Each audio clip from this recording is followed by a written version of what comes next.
Bichos y demás parientes, capítulo 2, La ensenada de los olivos, parte 1. Bajando desde la villa por los olivares, se salía a la carretera, alfombrada de un polvo blanco y sedoso.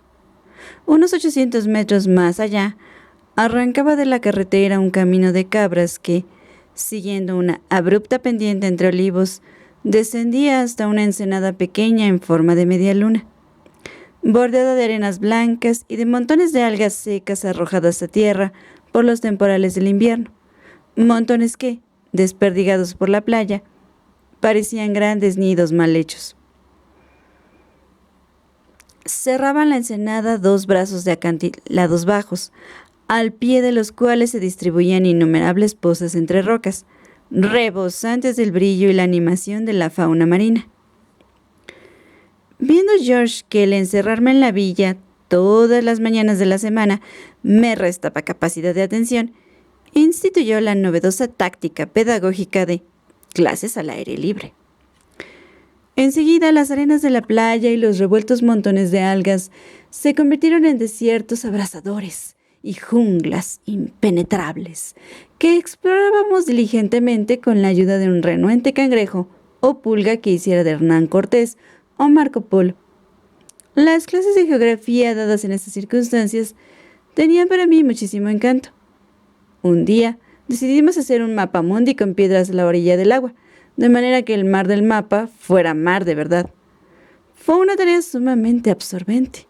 En primer lugar, porque no era nada fácil encontrar piedras que tuvieran la forma de África, la India o América del Sur. Y a veces había que juntar 2 o 3 para componer la figura del continente.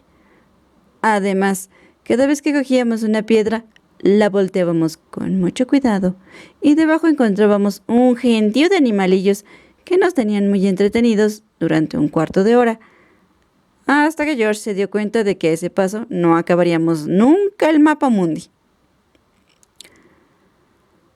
Aquella ensenada era uno de mis cotos de caza favoritos.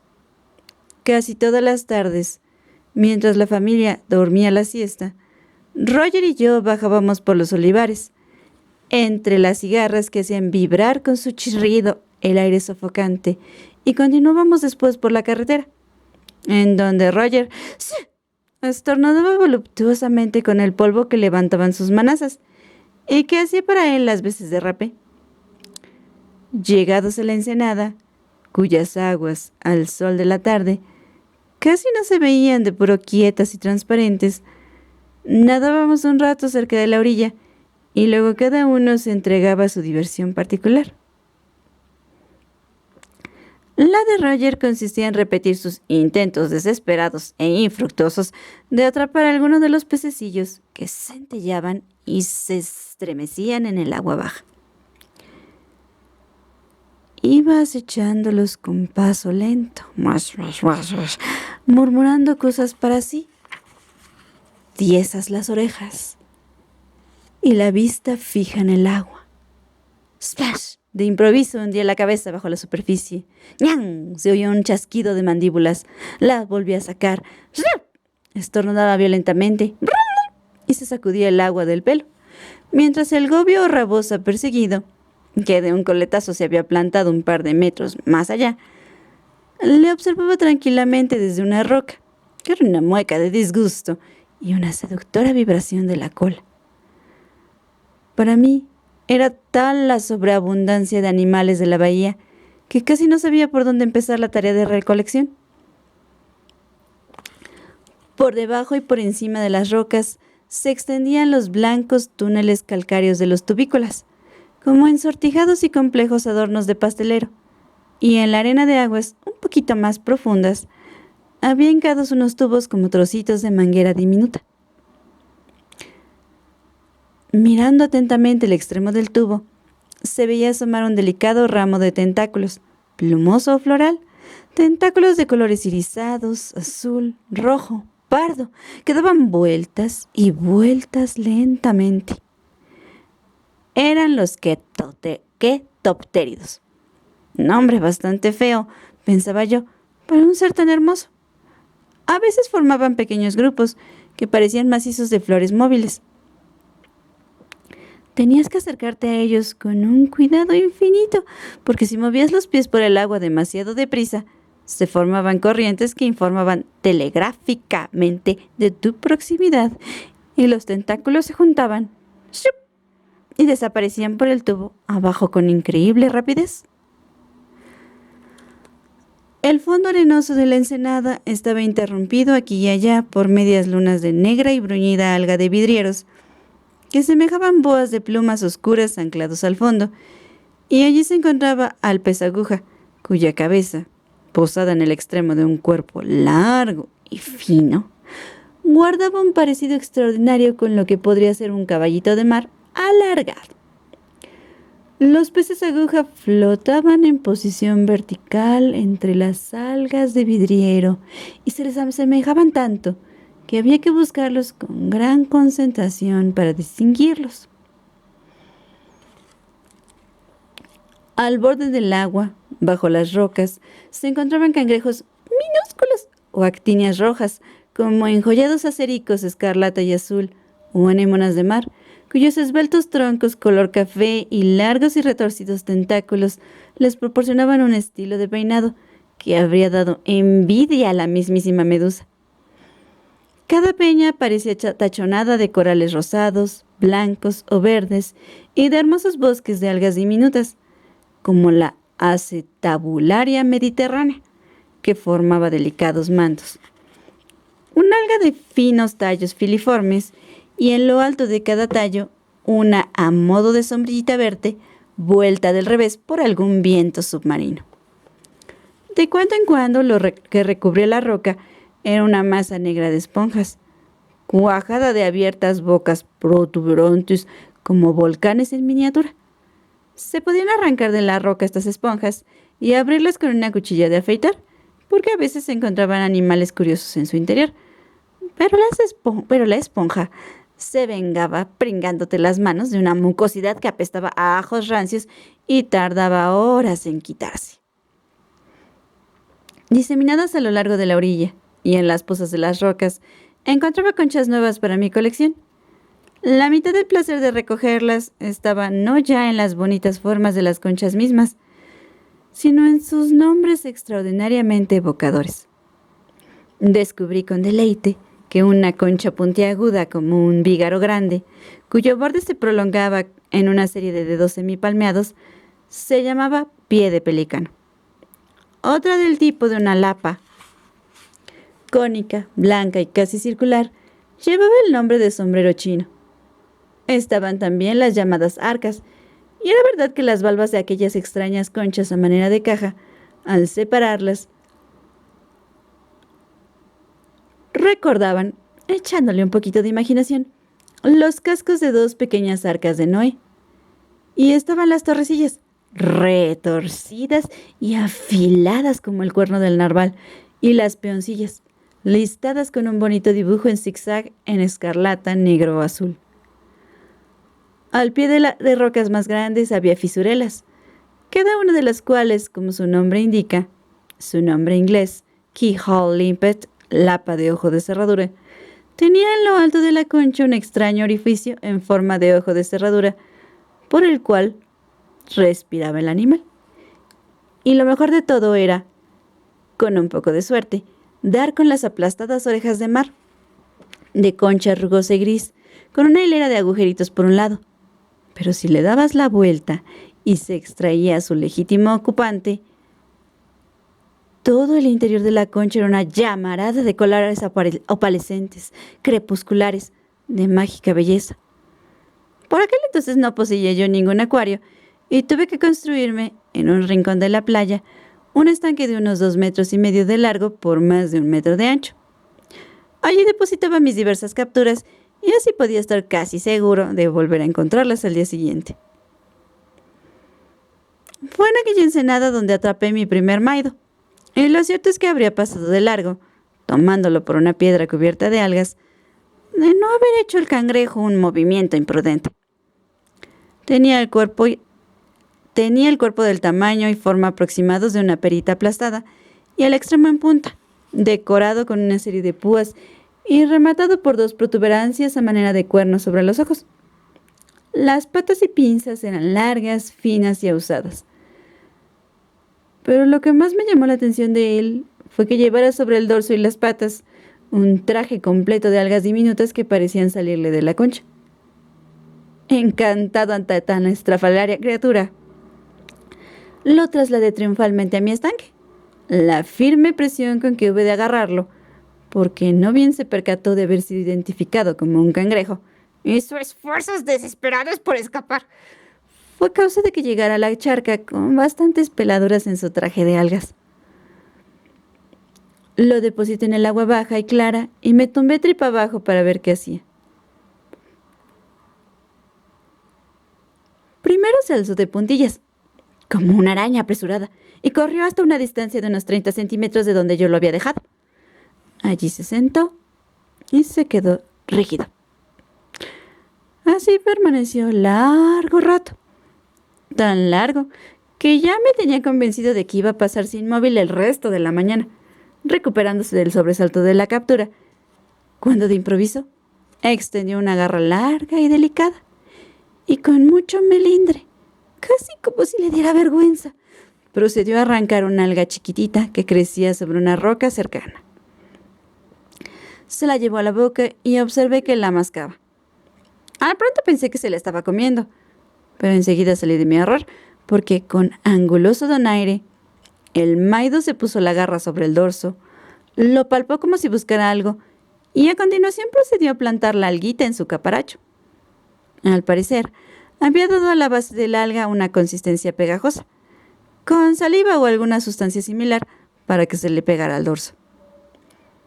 Siempre bajo mi mirada atenta, hizo después un lento recorrido por el estanque, recolectando toda clase de algas con la misma puntual dedicación que mostraría un botánico profesional, en mitad de una jungla hasta entonces inexplorada.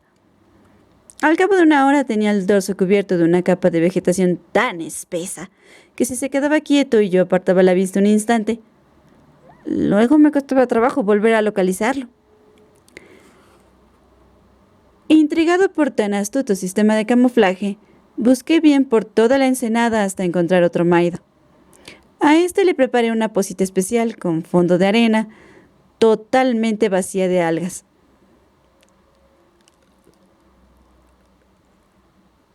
Allí lo puse, y él se instaló tan contento. Al día siguiente, volví provisto de un cepillo de uñas, que después, y para mi infortunio, resultó ser de Larry. Y sacando al desgraciado cangrejo, le froté vigorosamente hasta no dejarle ni un átomo de alga en el dorso ni en las patas. Luego eché a la poza cosas muy diversas, gran cantidad de peoncillas diminutas y algunos trozos de coral rotos, anemonas pequeñas y unos pedacitos de vidrio de botella que el mar había lijado hasta darles un aspecto de nebulosa pradería. Y me senté a observar.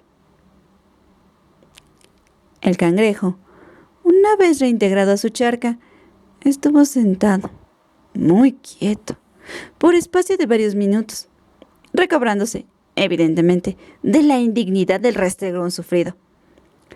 Luego, como si no pudiera creer que tamaña desgracia se hubiera batido sobre él, se echó las dos pinzas por detrás de la cabeza y procedió a palparse el dorso con la mayor delicadeza, presumiblemente esperando contra toda esperanza que le quedara al menos una fronda de algas. Pero yo había trabajado a conciencia y su caparacho estaba mondo y lirondo. Dio unos pasos vacilantes, se acurrucó y estuvo enforroñado durante media hora. Después hizo un esfuerzo por sobreponerse a la murria y marchó hasta el borde de la poza. Logró introducirse bajo un oscuro reborde de la roca y allí se quedó, encogido, rumiando la desdicha de haberse quedado sin camuflaje, hasta que llegó la hora de marcharme a casa. A la mañana siguiente volví muy temprano y con gran satisfacción vi que el cangrejo había estado muy atareado durante mi ausencia. Inasequible al desánimo, se había decorado lo alto del caparacho con muchos de los ingredientes que yo le dejara, asumiendo un aspecto extremadamente chillón y un tanto carnavalesco. Se había pegado peoncillas listadas, entremezcladas con trocitos de coral, Y ya cerca de la cabeza lucía dos actinias rojas, a guisa de coquetona boina con cintas y todo. Viéndolo arrastrarse por la arena, me pareció que llamaba muchísimo la atención. Pero, cosa curiosa, al pasar al otro lado y acurrucarse junto a su saliente de roca favorito, quedó transmutado en un montoncito de restos de conchas y corales, con un par de anémonas posadas en lo alto. A la izquierda de la ensenada y a cosa de medio kilómetro de la costa, había una isla llamada Pondiconisi, isla de los ratones. Tenía forma de triángulo isósceles y una espesa vegetación de cipreses ancianos y adelfas que custodiaban una iglesita muy blanca y una diminuta vivienda aneja a la iglesia. Habitaba esta isla un monje anciano y piojosísimo, de largas vestiduras negras y alto sombrero tubular. Su principal función en la vida parecía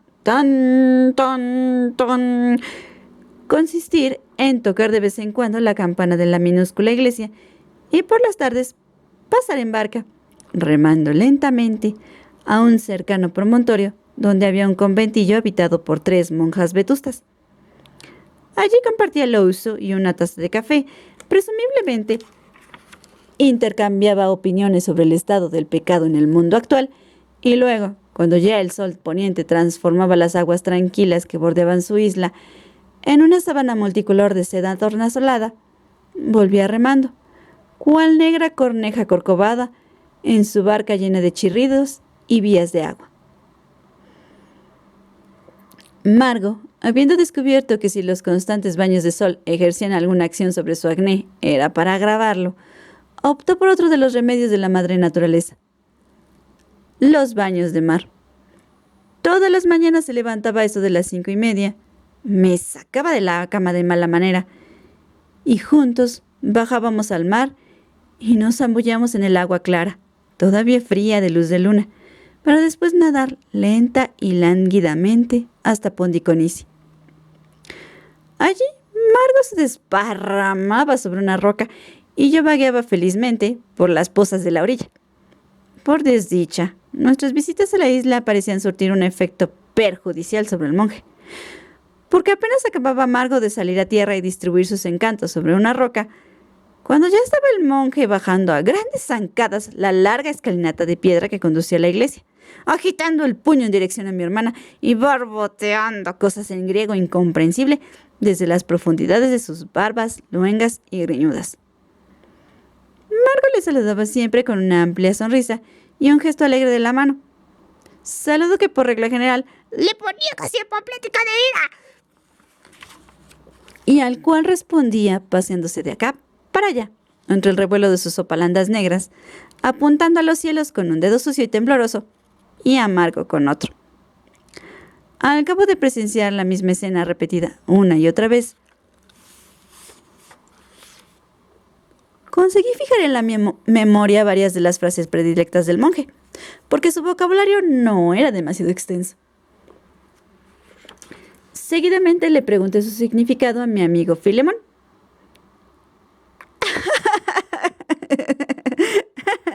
A Filemón le dio tal ataque de risa que casi no podía explicármelo.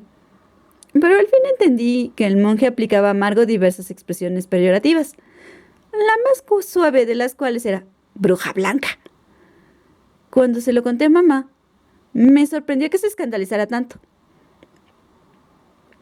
«Hay que ver», dijo, «deberíamos denunciarle a alguien. En la iglesia anglicana jamás se habría tolerado semejante comportamiento». Pero al cabo del tiempo todo quedó en una especie de juego. Margo y yo cruzábamos con cigarrillos para el monje. Él bajaba de un vuelo los escalones de piedra, sacudió el puño y nos amenazaba con la cólera de Dios. Y luego, exonerado ya, por así decirlo, de su obligación, se arremangaba las vestiduras, se sentaba en cuclillas sobre la tapia y con muy buen humor se fumaba los cigarrillos que le habíamos llevado. A veces incluso volvía trotando a la iglesia para sacarnos un puñado de higos de su higuera o unas almendras lechosas y frescas que cascábamos entre los cantos rodados de la playa. Entre Pondiconisi y mi ensenada favorita se extendía toda una hilera de arrecifes, Casi todos eran llanos y su tamaño variaba desde el de una mesa hasta el de un jardincillo. La mayoría tenía solo 5 o 6 centímetros de agua por encima.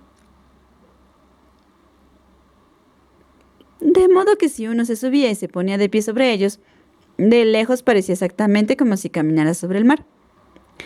Durante largo tiempo tuve el propósito de explorar aquellos arrecifes, porque contenían muchos animales marinos que no se encontraban en las aguas bajas de la ensenada. Pero ese proyecto presentaba dificultades insuperables. Cada vez que yo carecía de medios para llevar mi equipo hasta allí. Había intentado pasar a nado hasta uno de los arrecifes con 2 tarros grandes, colgados del cuello con un cordel y la red sujeta en una mano. Pero a medio camino los tarros, con súbita malevolencia, se me llenaron de agua y su peso combinado me arrastró al fondo.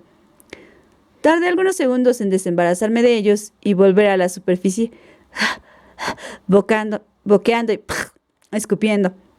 Y cuando lo logré, los tarros se mecían ya y relucían allá abajo con una brasa de agua por encima, tan irrecuperables como si estuvieran en la luna.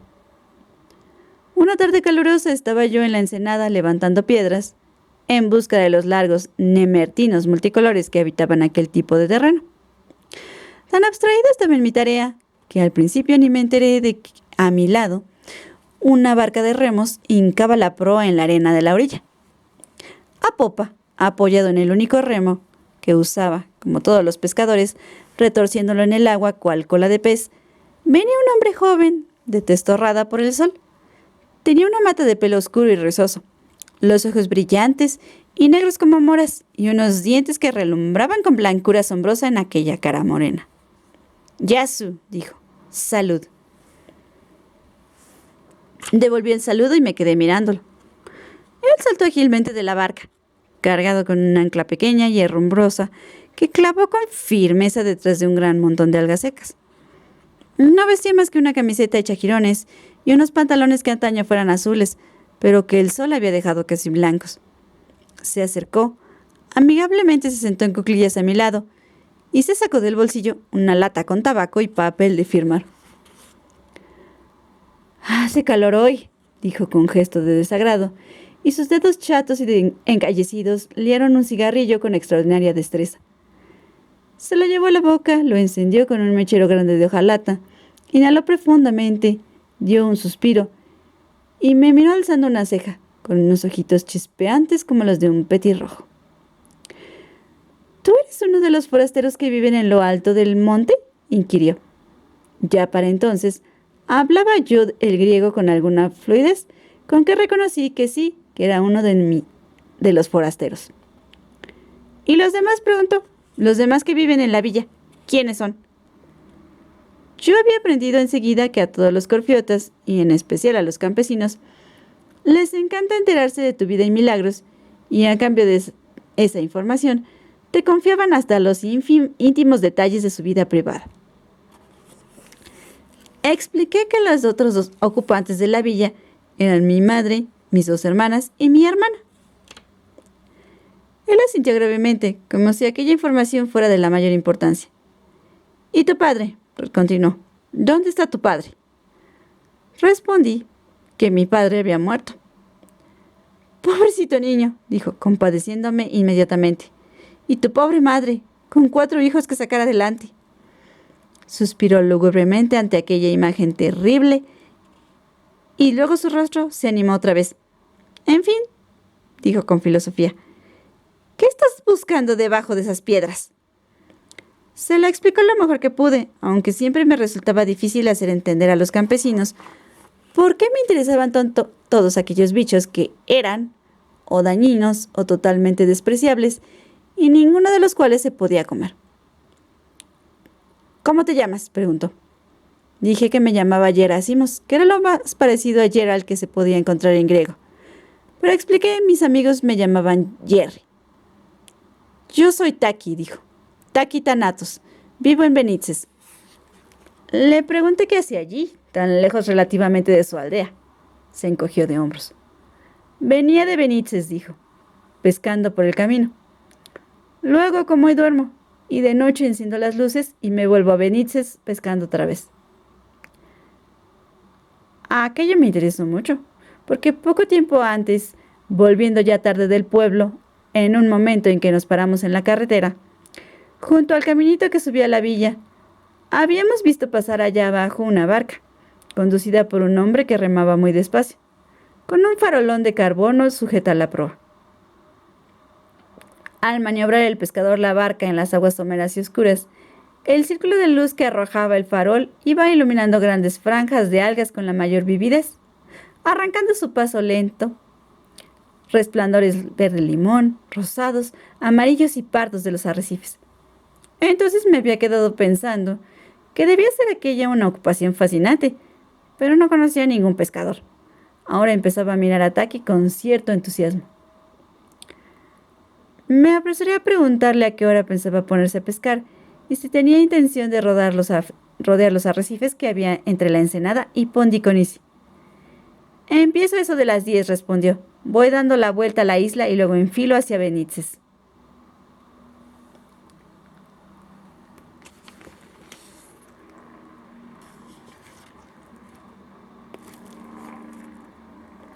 Le pregunté entonces si podría acompañarlo, porque expliqué, en el arrecife vivían montañas de animales, raros que yo no podía coger sin ayuda de un bote. ¿Por qué no?, me dijo. Yo estaré al pie de la casa de Menelaos. Tú vienes a las 10, te doy una vuelta por los arrecifes y luego te dejo otra vez donde Menelaos, antes de salir hacia Benítez.